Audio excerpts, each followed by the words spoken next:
Everyone knows robots are taking over the entire world. But what we don't know is actually extremely simple. We don't know how these AI-controlled robots interact with each other. So, at the Maze Innovation Research Center, Dr. Karok Ray commissioned us to help find this out.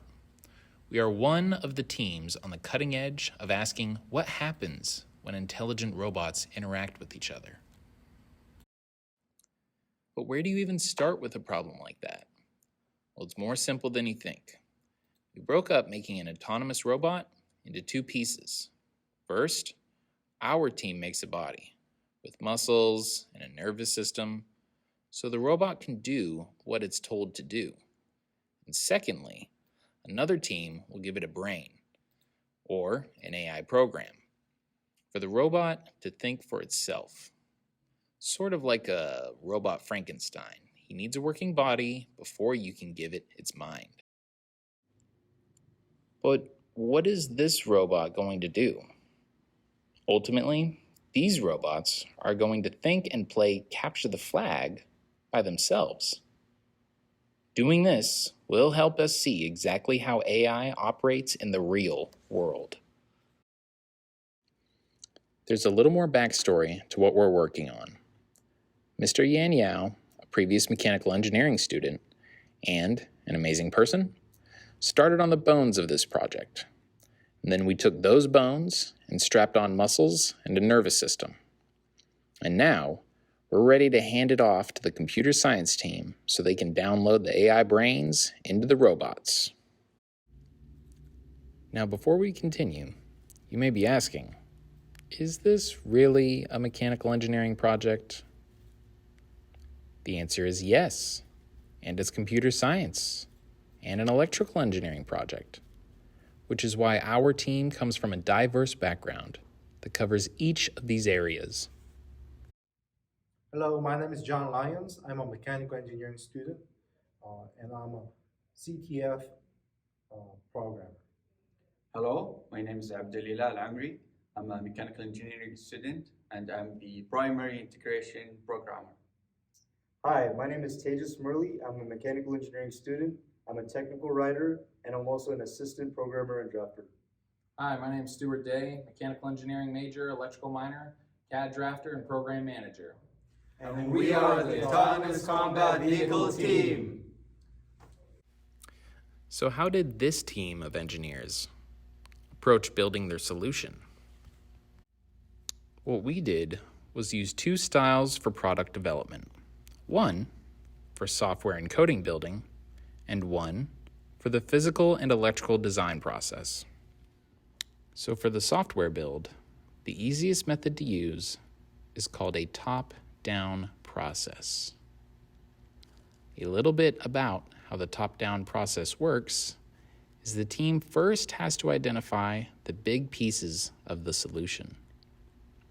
Secondly, you identify how these big pieces are required to interact with each other. And lastly, you build each piece around the constraints of how they are supposed to interact with each other. So, let's see how the top-down process applies to our product. Well, here we have the big picture of play capture the flag game. Zooming in on the first step, we identify the three big pieces of the solution: driving, shooting, scanning, or picking up a flag. Following the second step of the top-down process, we identify what these pieces have to tell each other. An example, the shooting piece has to tell the drive piece to be disabled when it gets shot. Identifying what needs to be communicated between each piece, we then build these big pieces around the communication constraints using a special program called ROS. ROS is like a language translator, so that the shooting device, operating in C++, can tell the motor drive, operating in Python, to stop driving. Here's a full-blown block diagram. The arrows indicate different communication channels between pieces. You can also see how some of the big pieces needed to be broken up into smaller ones. In total, that's how we designed the Capture the Flag game using the top-down design process. The other design process used was iterative design. We used this process for building the hardware layout and physical support systems of the robot.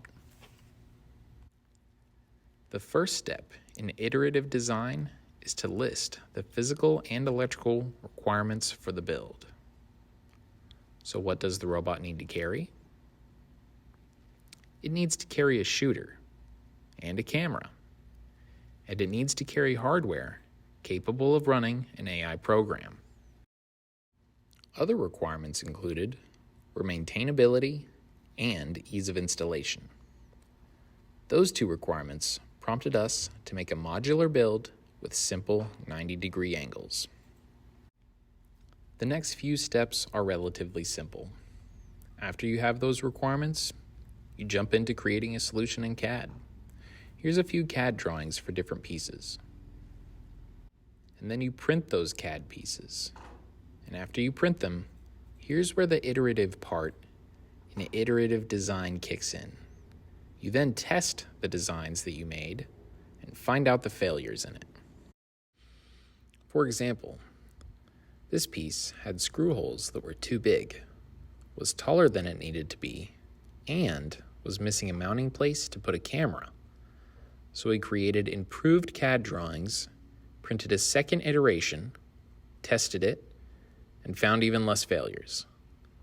We did this iterative process until the build met the listed requirements. Doing iterative design helps iron out unplanned kinks throughout the entire building process.